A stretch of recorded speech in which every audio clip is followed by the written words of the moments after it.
지난 4월 16일 진도 앞바다에서 세월호가 침몰했습니다. 총 476명이 승선한 것으로 알려졌는데 174명이 구조되었고 나머지 302명이 사망 혹은 실종 상태입니다. 이 대형 참사와 그 수습 과정에서 국민은 커다란 슬픔과 함께 분노를 느끼게 되었습니다.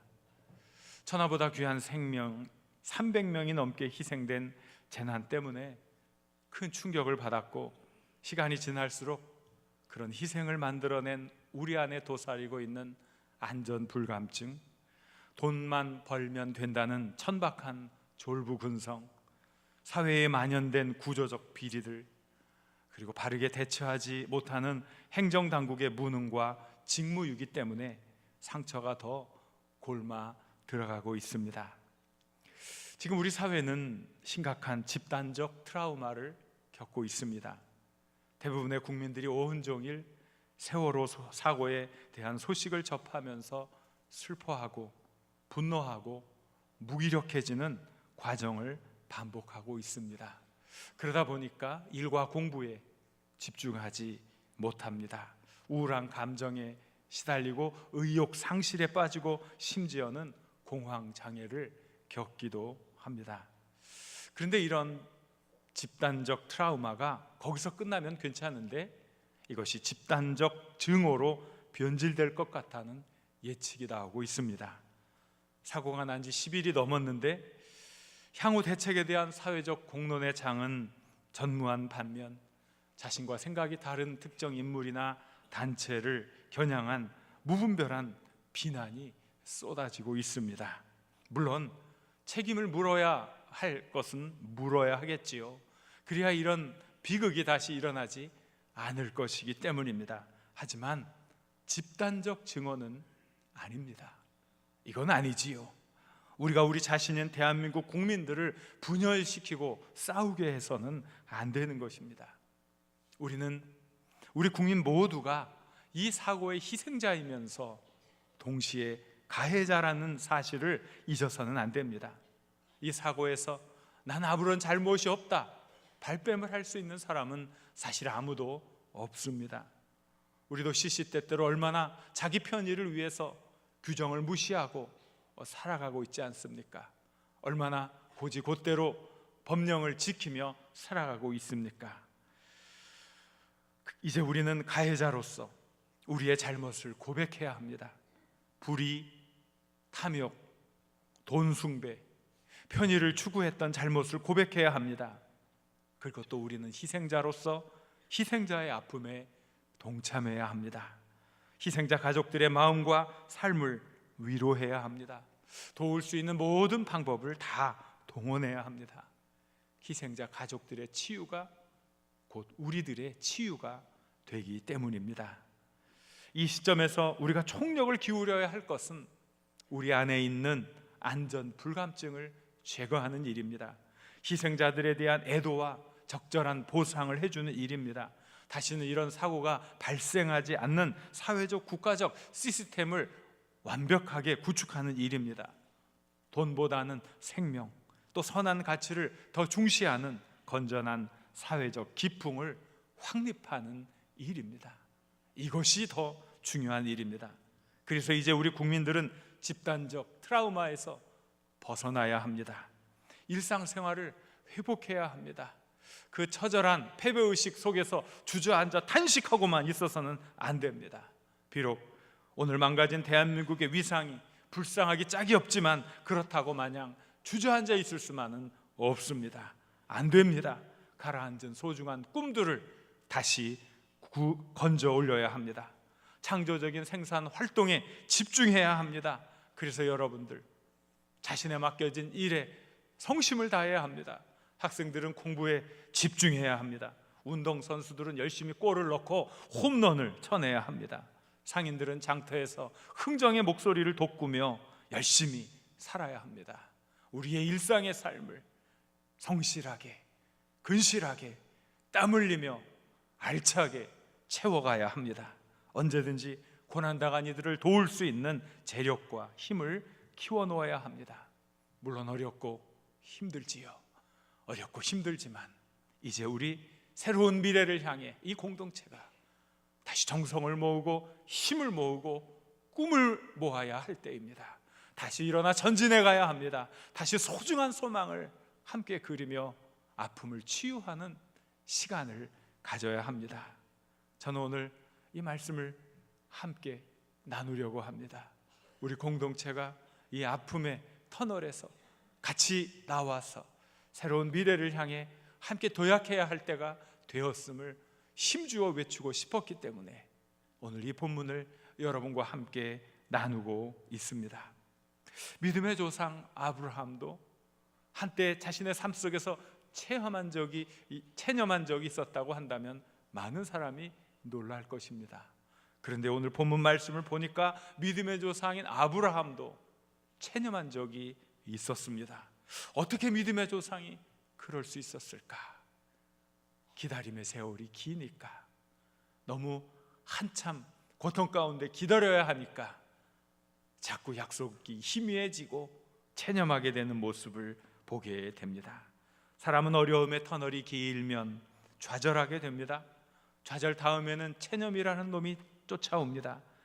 체념이 삶을 지배하면 삶의 활력을 잃어버리게 되고 이제는 변화를 주도할 수 없는 무기력증에 빠지게 되는 것이지요.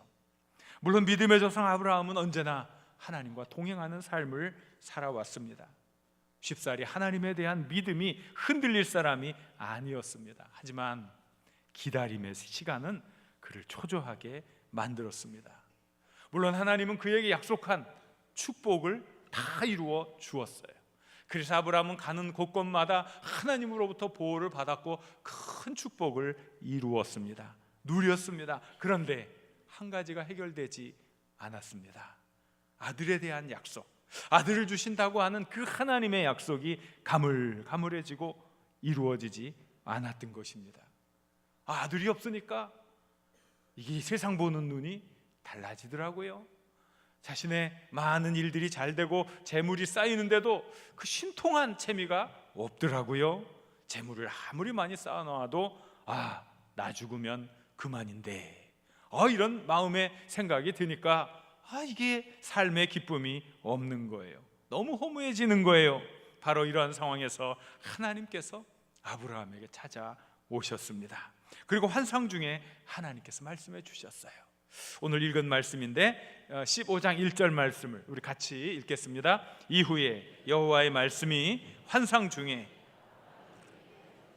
아브라함아 두려워하지 말라 나는 내 방패요 너의 지극히 큰 상급이니라. 하나님은 아브라함에게 두려워하지 말라 이렇게 말씀했어요. 나는 내 방패요 지극히 큰 상급이다 그랬어요. 근데 하나님이 이 은유를 참 잘 사용하셨어요. 놀라운 은유예요. 자, 방패가 무엇입니까? 방패는 적으로부터 나를 막아주는, 이거 아주 중요한 거예요. 삶의 고비, 아픔, 고통, 병마, 사업의 실패, 그리고 마음의 고통, 그리고 죽음, 질병, 이 모든 것을 막아주는 것, 그 많은 것을 하나님은 한마디로 얘기해 주셨어요. 뭐라고요? 방패다. 내가 네 방패야. 너의 많은 아픔과 고통 속에서 너를 안전하게 보호해주고 지켜줄게. 이 축복을 주신 거예요. 그리고 또 하나님께서 나는 너의 지극히 큰 상급이다 그랬어요. 내가 이 땅을 살아나가는 동안 궁핍함이 없도록 풍성함으로 너를 채워주겠다. 이렇게 하나님이 약속해 주신 거예요. 이거 얼마나 놀라운 축복입니까? 얼마나 놀라운 약속입니까? 그러면 여러분 아멘 할렐루야 이래야 되지 않겠어요? 자, 여러분 제가 한번 실험해 볼게요. 하나님이 여러분에게 야 내가 너의 방패요 지극히 큰 상급이다. 그렇죠. 아멘 할렐루야 이래야 이게 정상이잖아요. 이래야 이게 제정신인 사람이잖아요. 그죠? 이게 정말 이게 은혜를 감사함으로 받는 사람, 정상적인 사람이란 말이에요. 그런데 이렇게 큰 축복의 말씀을 받은 아브라함이 삐쳐가지고 말이죠, 이상한 반응을 보이는 거예요. 2절과 3절 말씀을 같이 읽어보겠습니다. 아브라함이 이르되 주 여호와여 무엇을 내게 주시려 하나이까? 나는 자식이 없사오니 나의 상속자는 이 다메섹 사람 엘리에셀이니이다. 아브라함이 또 이르되 주께서 내게 씨를 주지 아니하였으니 내 집에서 길린 자가 내 상속자가 될 것이니이다. 이 아브라함의 말 속에는 아멘 할렐루야 이게 아니라 원망이 들어있는 것 같아요. 느껴요? 별로 못 느껴요? 감각이 많이 떨어지시네요. 하긴 우리가 다 바다에 빠졌으니까 그럴 수밖에 없죠. 실망과 투정의 분위기가 여기 느껴지는 거예요. 아니 하나님 뭘 주시겠다는 거예요? 이거예요 지금 이거. 하나님이 이렇게 큰 축복을 약속하시는데 아니 하나님 뭘 주시겠다는 거예요? 나 아들 없잖아요. 무슨 얘기예요? 하나님이 나에게 아들을 주신다고 그랬고 큰 축복을 주신다고 그랬는데 여태까지 하나님 약속도 안 지키고 아들도 안 주셨는데 뭘 주시겠다는 거예요? 여기서 한 걸음 더 나갑니다. 하나님이 아들도 주지 않았으니까 내 상속자는 다메섹 사람 엘리에셀이에요. 우리 집에서 데려다가 키운 종 얘를 제가 후계자로 이게 삼아놓고 있는데요 하면서 지금 하나님 앞에서 투덜대고 있는 체념한 아브라함의 모습이 여기 나타나고 있습니다. 그런데 우리도 그렇잖아요. 이 아브라함의 모습 속에서 우리의 모습이 보이잖아요. 하나님께서 주신 소망을 믿다가도 그것이 적절한 때에 이루어지지 않고 조금 길어지기만 하면 먼저 실망하고 먼저 좌절하고 현실적인 판단을 합니다. 아들이 아니라는 거예요. 데려다가 키운 종을 상속자로 삼겠다는 거예요. 그건 지혜로운 것 같으나 체념을 위장한 거예요. 체념 아닙니까? 체념. 하나님의 축복을 자기 스스로 거부해버리는 거 아니에요? 이게 불순종이 아니고 뭐예요? 그러니까 이런 자포자기한 마음 드는 거 아니에요? 하나님 약속하셨는데 아무것도 안 주시네요. 아유 제가 알아서 하죠. 언제 뭐 하나님이 제게 은혜 주셨나요? 언제 축복 주셨나요? 언제 저를 인도해 주셨나요? 아유 제가 다 알아서 해요. 뭐 아들 없으면 어때요? 양자 하나 입양해서 하면 되지요. 이렇게 자기 스스로 하나님의 축복을 제한하고 하나님의 축복을 축소하는 불신앙의 모습을 보이는 거예요.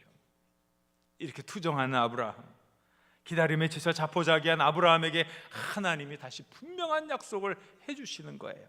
우리 4절 말씀을 같이 읽겠습니다. 여호와의 말씀이 그에게 임하여 이르시되 그 사람이 내 상속자가 아니라 내 몸에서 날 자가 내 상속자가 되리라 하시고, 하나님께서 아브라함의 편협한 마음, 삐뚤어져 가지고 삐친 그 마음을 교정해 주는 거예요. 아니다, 아니야. 내 약속은 여전히 유효해. 내 몸에서 날짜가 내 상속자가 될 것이지. 왜 이렇게 조바심 내고 있어? 왜 이렇게 내 스스로 판단하고 있어? 하면서 하나님 아브라함의 이 빈정거림과 투덜됨, 삐침을 교정시켜 주는 거예요. 하나님이 참 자애로우신 분이시죠? 그것 갖고는 안 될 것 같으니까 하나님이 아브라함을 바깥으로 데리고 나가시는 거예요. 그러면서요 바깥으로 나가서 밤하늘 별을 바라보게 해요. 그 기분이 어땠을까? 요즘은 너무나 이렇게 문명이 발전돼서 여기저기 전기불을 켜놓으니까 오히려 밤이 좀 환하니까 별빛이 안 보이잖아요. 몇 천 년 전에 무슨 밤에 불빛이 있었겠어요, 그렇죠? 그러니까 밤에 바깥에 나가면 어떨까요? 밤하늘에 이 칠흑 같은 어둠 속에 이 밤하늘에 무수한 별들이 팍 빛나고 그 하늘을 쳐다보면 마치 별들이 내 머리 위로 확 떨어지는 듯한 그런 환상을, 그런 느낌을 받지 않습니까? 여러분 서울에 사셔서 잘 모르시는군요. 얼마나 아름답고 얼마나 멋진 모습을 그릴 수가 있습니까? 하나님이 그걸 바라보게 하시는 거예요. 그러면서 5절 우리 같이 읽겠습니다. 그를 이끌고 밖으로 나가 이르시되 하늘을 우러러 무뼈를 셀 수 있나 보라. 또 그에게 이르시되 내 자손이 이와 같으리라. 아멘. 하나님은 참 얼마나 귀하신 분이고 자유로운 분이신지. 투덜거리는 아브라함을 데리고 나가서 말로는 안 되겠으니까 그에게 이 아름답고 멋진 이 환상을 보여주는 거예요. 그 이미지로 보여주는 거예요. 자 봐라, 그 하늘을 바라볼 때 무수히 많은 별들, 별 하나 나 하나 별둘 나둘 하다가 별을 다 셀 수가 없어. 너무나 많은 그 별들을 보면서 그때 하나님이 그래요. 내가 이 별들을 셀 수 있니? 이렇게 무수히 많은 별들, 너의 자손이 그렇게 될 거야. 하나님은 이미지로 이 축복을 설명해 주셨어요. 이것은 그들의 체념을 깰 수 있는 강한 힘이죠. 부정적이고 소극적인 사고방식을 깰 수 있는 능력의 힘이죠. 바로 이걸 통해서, 이 거룩하고 복된 이미지를 통해서 새로운 미래를 바라보게 한 것입니다. 오늘 우리 공동체, 이 대한민국이 필요한 게 무엇입니까? 이 침체에 빠져 허우적거리고 있는 우리의 심령에 필요한 것이 무엇입니까? 하나님이 주시는 이 위대한 축복, 그 거룩한 축복, 말로 다 할 수 없는 그 영광스러운 축복, 그 축복을 우리가 함께 바라보며 나아가는 것 아니겠습니까? 일어나야 하지요. 언제까지 이 침체의 늪에서 우리가 허우적거려야 합니까? 언제까지 우리가 이런 집단적 트라우마에서 눈물을 흘리며 주저앉아 있어야 합니까? 다시 일어나야 합니다. 하나님이 주시는 이 소중한 소망을 향해 나아가야 합니다. 우리가 거룩한 꿈을 꾸고 하나님이 주신 미래를 향해 발걸음을 힘차게 옮겨야 할 것입니다. 하나님이 주신 소망을 우리가 다시 회복해야 돼요. 다시 찾아야 돼요. 그러려면 어떻게 해야 할까요? 따라해 보세요. 하나님을 믿고 두려워하지 마십시오. 옆에 있는 분에게 축복해 주십시오. 하나님을 믿고 두려워하지 마십시오. 하나님께서 아브라함에게 처음으로 하신 말씀이 뭐예요? 두려워하지 말라 그랬어요. 우리 크게 한번 얘기합시다. 두려워하지 말라. 더 크게 이 속에 있는 이 울분과 이 분노 모든 것을 다 한번 다 쏟아내 봅시다. 우리 두려워하지 말라. 시작. 두려워하지 말라. 우리 한번 더 해봅시다. 두려워하지 말라. 아멘. 하나님께서 두려워하지 말라고 하셔요. 왜 그러냐면 이 두려움이 우리를 발목을 잡는 거예요. 두려움은 모든 일을 망치는 요인이에요. 어떤 일도 시도하지 못하게 하여, 두려움은 우리의 안과 밖에서 우리의 동기와 우리의 생각과 우리의 모든 일, 선한 목적들을 회방하는 악한 요소가 되고 있어요. 그래서 하나님이 두려워하지 말라 그랬어요. 그런데 누가 그러셨다고요? 전능하신 하나님이 그랬다는 거예요. 이 얘기는 무슨 뜻이에요? 내가 전능한 내가 너에게 말한다. 두려워하지 말라. 그 얘기는 뭐예요? 내가 너의 모든 아픔과 고통과 죽음의 문제를 해결해 줄 테니까 두려워하지 말라 하는 뜻이에요. 무익한 제가, 연약한 제가 여러분에게 두려워하지 말라 하는 게 아니에요. 전능하신 하나님, 우리 생명의 주인이신 하나님, 그 전능하신 하나님께서 두려워하지 말라 약속해 주셨어요. 능력으로 일어나라고 말씀해 주셨어요. 용기를 갖고 다시 시작하라고 말씀해 주셨어요. 내가 너희의 방패라고, 너희를 어렵게 하고 억누르게 하고 힘들게 하는 그 고통과 아픔 속에서 안전하게 보호해 주시고 너희의 생명을 보호해 주시겠다고, 내가 너희의 방패라고 말씀해 주셨어요. 그리고 내가 너희의 지극히 큰 상급이라고 말씀해 주셨어요.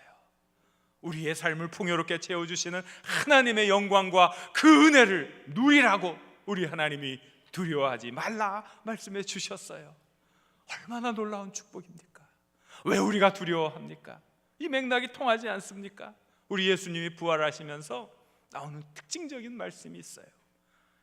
예수님의 죽음, 그 죽음 때문에 절망감에 휩싸였던 그 수많은 사람들, 그 사람들에게 예수님이 항상 먼저 하신 말씀이 있어요. 그게 뭔지 아십니까? 평안하뇨 그랬어요. 샬롬이냐 그랬어요.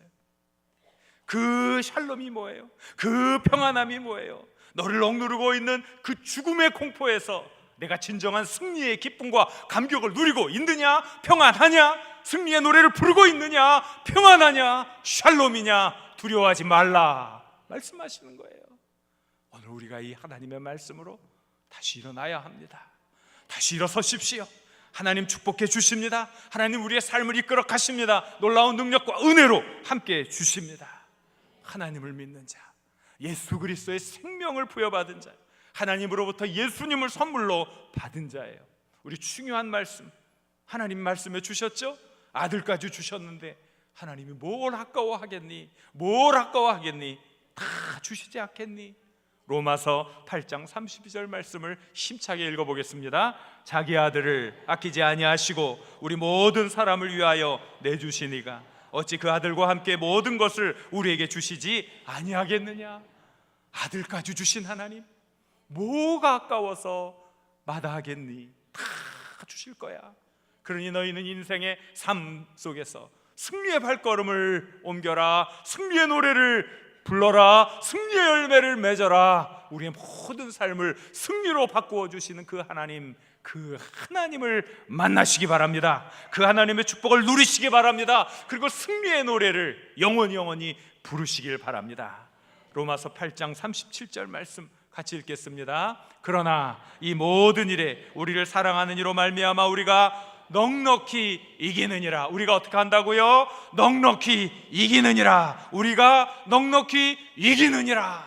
하나님을 믿는 자 넉넉히 이기는 줄 믿습니다. 절대로 두려워하지 마십시오. 하나님께서 우리의 보호자이십니다. 우리를 푸른 초장 쉴만한 물가로 인도해 주십니다. 우리를 조롱하고 핍박하는 많은 원수들 앞에서 우리에게 큰 잔치상을 베풀어 주시고 우리 잔이 넘치도록 채워주십니다. 그 하나님의 사랑, 그 하나님의 은혜를 우리 사모하는 마음으로 이제 열심히 우리 앞에 놓인 삶, 우리 앞에 놓인 경주를 달려가시길 바랍니다. 두려워하지 마십시오. 신실하신 하나님께서 지켜주실 것입니다. 두려워하지 마십시오. 하나님께서 우리의 인생을 책임져 주실 것입니다. 둘째는 우리가 우리의 소망을 이미지로 그릴 줄 알아야 돼요. 우리의 소망을 이미지로 그리는 거예요. 옆에 있는 분에게 한번 축복해 주세요. 당신의 소망을 이미지로 그려보세요. 이렇게 당신의 소망을 이미지로 그려보십시오. 하나님은 정말 위대하신 분이에요. 아브라함이 포기에 가까운 자기 만족을 하고 있을 때 그 실망한 아브라함에게 생생한 밤하늘의 이미지, 그 초롱초롱 빛나는 그 수많은 별빛들을 통해서 아브라함에게 새로운 꿈, 말라 비틀어진 그 과거의 꿈을 다시 회복시켜 주시는 놀라운 축복을 체험케 했던 거예요. 그 밤하늘의 별들을 보면서 그 찬란한 영상이 아브라함의 머릿속에 박히면 아브라함은 시들해져가는 소망을 다시 소생시키는 놀라운 용기를 얻을 수 있었을 것입니다. 우리는 이런 꿈을 꿔야 돼요. 예수 전도단을 창시한 로렌 커닝햄은 그의 책에 보면은 그가 어느 날 환상을 보게 됩니다. 바닷가 해변가에 서 있는데 거대한 파도들이 막 밀려오는데 갑자기 그 파도가 그 젊은이들이 주님의 복음을 들고 나가는 이미지로 그려지는 거예요. 그 가슴 벅찬 환상을 보고 이 로렌 커닝햄이 기도하고 하나님 앞에서 주신 이 환상을 어찌해야 할지 하나님 앞에 기도하고 결단합니다. 어떤 일이 일어납니까? 정말 이 꿈이 이루어집니다. 이 거룩한 환상이 이루어집니다. 예수 전도단이라는 이름으로 수많은 젊은이들이 5대양 6대주를 누비며 복음을 전하게 되었던 것이지요.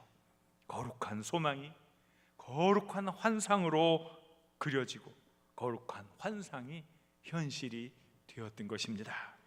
오늘 우리 국민이 거룩하고 축복된 소망을 이미지화해야 해요. 정말 중요한 것은 현실의 참담함에 좌절하지 않는 것입니다. 우리 모두 세월호 침몰로 가라앉은 우리의 국격을 구조하는 거룩한 꿈을 꾸어야 합니다. 우리나라가 세계 제1의 조선업 국가인데 안전운행에도 세계 제1이 되지 말라는 법이 어디 있습니까? 단지 우리가 그렇게 소중하고 귀한 꿈을 꾸지 않았기 때문이에요. 우리나라가 6.25 이후에 잿더미가 되지 않았습니까? 그런 나라에서 지금 세계 제1의 조선업 국가가 될 수 있었던 것은 이건 놀라운 기적이 아니고 무엇입니까? 여러분도 잘 아는 이야기 아닙니까? 우리 현대를 세운 고 정주영 씨가 1972년 울산 미퍼만에 조선소를 세울 때 아무 돈이 없었어요. 영국은행에 돈을 빌리러 갑니다. 그런데 뭘 믿고 돈을 빌려주겠어요? 근데 이 사람들이 영국은 신사의 나라지 않습니까?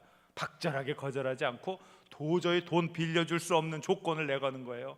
당신한테 배 산다는 사람이 있으면 그때 돈 빌려주겠습니다. 이거 돈 안 빌려주겠다는 꽁수였죠. 그렇지만 정 회장은 이거 반은 승낙이다 긍정적으로 생각을 하고 당장 인근의 조선소에서 선박 설계 도면 하나를 빌려가지고 당시 선박왕 리바노스에게 찾아가서 배를 잘 만들어 싼 값에 팔 테니 제발 배를 사달라고 한 거예요. 그 얘기 들어보니까 그것도 또 황당하지요? 그러니까 한 얘기가, 당신 배 만들어 본 경험 있어요? 무슨 배를 만들어요? 한 번도 그런 적이 없죠. 그런데 어떻게 했다고 그랬어요? 자기 지갑에서 지폐를 딱 꺼냈는데 그때 500원짜리 지폐에 뭐가 그려져 있어요? 우리 잘 하시네요. 거북선이 그려져 있지, 이순신이 아니고 거북선 딱 보여주면서 1500년대에 우리나라는 세계 최초의 철갑선을 만든 해양 우수국가입니다. 기발한 아이디어를 가지고 그 사람을 설득해서 배 2척을 수주했다는 거 아닙니까? 그 계약서를 가지고 가서 영국은행에 가니까 혀를 내두르며 돈을 빌려줄 수밖에 없었다는 거지요. 백사장에 조선소를 짓고 배를 지어 팔면서 우리나라가 이렇게 해양 국가로 발돋움할 수 있었습니다. 그 당시와 지금하고 비교하면 얼마나 천지 차이입니까? 6.25 전란 후 폐허 속에서도 세계 제1의 조선 국가를 만들었는데 이제 와서 안전 운항에도 세계 제1이 되지 못할 것이 뭐가 있습니까? 우리 생각이 잘못되어 있는 거죠. 거룩한 꿈을 꾸는 사람들이 없기 때문이죠. 돈보다도 인명을 더 소중히 여기고 사람의 어떤 가치를 더 소중히 여기고 국가의 국격을 더 소중히 여기는 거룩한 꿈을 꾸는 사람들이 없었기 때문에 이런 참사가 일어난 거지, 무엇이 잘못입니까? 우리의 사회의 잘못된 시스템을 바로잡는 소망을 꿈꾸는 소중한 사람들, 공동체를 위해서 희생할 줄 아는 소중한 사람들, 그런 사람들이 함께 살아갈 아름다운 나라를 꿈꾸며 나아간다면 얼마든지 우리나라는 아름다운 일들을 이루며 세계인들로부터 존경받는 삶을 살게 될 것입니다. 우리 스스로를, 현재의 우리 모습을 바라보며 탄식하지 마십시오. 한탄하지 마십시오. 아브라함도 아직 이루어지지 않은 미래를, 밤하늘의 무별들을 보면서 확신할 수 있었습니다. 그래서 우리 체념하면 안 됩니다. 포기하면 안 됩니다. 성급히 자기 변명하면 안 됩니다. 하나님께서 주실 거룩한 미래를 상상합시다. 거룩한 미래, 거룩한 공동체를 위해, 아름다운 나라를 위해, 이 민족을 위해 소중한 꿈을 꾸고 희생하고자 하는 소중한 꿈을 가진 자들, 그러한 사람들의 소중한 꿈이 연글 때에 우리는 이 참사 속에서도 새로운 미래의 비전을 발견하게 될 것이고, 소중한 꿈과 소중한 미래, 소중한 소망 때문에 우리는 아픔을 딛고 일어설 수 있게 될 것입니다. 이제 우리가 그 일을 해야 합니다.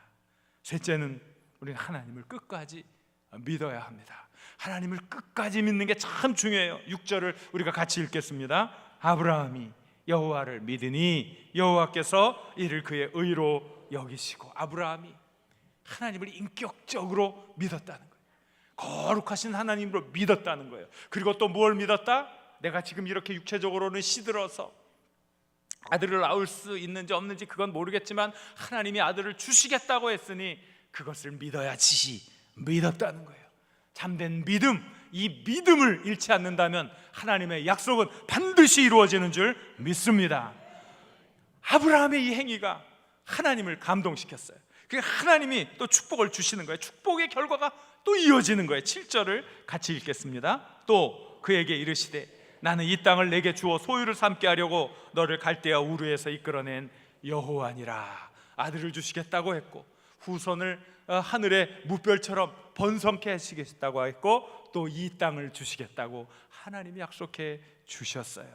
오늘 우리는 하나님이 주신 미래를 다시금 바라보아야 돼요. 하나님이 주신 거룩한 꿈을 다시 회복시켜야 돼요. 매일매일의 삶 속에서 활기차게 미래를 향해 전진해 나가는 축복을 누려야 합니다. 그러려면 우리는 이 잃어버린 꿈을 다시 소생시켜야 돼요. 구체적으로 상상하고 이미지화하는 작업들을 우리가 해야 해요. 그것으로 끝나면 안 됩니다. 이 소망을 회복하고 소망을 구체적으로 그린 후에는 여전히 하나님을 믿는 믿음으로 전진하는 것입니다. 믿음은 이 모든 일을 이루어주는 마지막 힘이 될 것이기 때문입니다. 이제 이 아픔을 딛고 우리가 일어나야 돼요. 일어나야 돼요. 다시금 하나님께서 주시는 가슴 벅찬 소망을 품고 발걸음을 옮겨야 할 때입니다. 하나님이 우리에게 주실 꿈, 그리고 우리 후손들에게 남겨줄 아름다운 나라를 함께 꿈꿀 수 있기를 바랍니다. 그리고 그 소중한 꿈을 위해 내가 더 땀 흘리고, 내가 더 봉사하고, 내가 더 헌신해야지, 거룩하고 소중한 꿈을 함께 꿀 수 있기를 바랍니다. 두려워하지 마십시오. 절대로 두려워하지 마십시오. 우리 하나님이 함께 하십니다. 하나님 우리의 방패여 위대한 상급입니다. 두려워하지 마시고 축복된 미래를 그려보시기 바랍니다.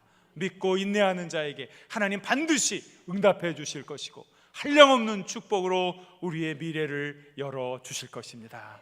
이 거룩하고 복된 일에 우리 장석교회 교우들, 우리 장석교회 가족들이 먼저 헌신해 주십시오. 우리는 이 시대에 책임 있는 하나님의 아들, 딸들입니다. 오늘 주신 말씀을 생각하며 함께 통성으로 기도하기 원합니다. 하나님, 이 아픔과 고통 속에서 더 이상 좌절하지 않게 하시고, 이제는 우리가 일어나게 하시고, 이 공동체가 일어나는데 우리를 사용하여 주옵소서. 두려워하지 않게 하시고 하나님 주신 복된 꿈을 꾸며 공동체의 거룩하고 고상한 회복을 위해 애쓰고 힘쓰는 저희들 되게 하여 주옵소서. 우리 주여 한번 힘차게 외치고 간절히 합심해서 기도하겠습니다. 주여!